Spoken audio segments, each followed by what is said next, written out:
finally may luto na kitang kopras mga katanim.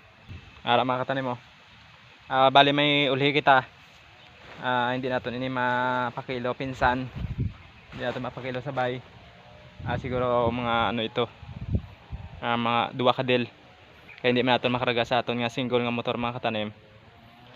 Muninanda na natin nga ano ng uga, makapuno lang kita sa isa ka sako. Ibaligan na natin. Tara, off din yung mga katanim. Pugon ko na ini kag ibaligya ako na.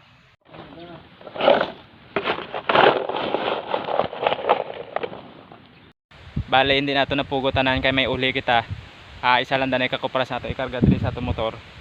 Kay hindi man niya masangan yung ano mga katanim. Hindi kondisyon ato motor. Isa lang kasako ato ikarga. Tara, off din nyo ako. Tanim abta nato ng presyo nga 70 per kilo para kumita makita bisan paano mga katanim. Tara, let's go.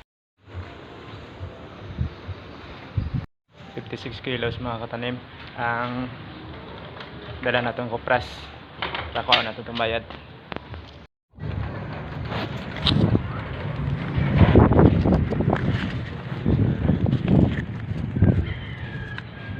$3,976 mga katanim ang bili ng ating kopras.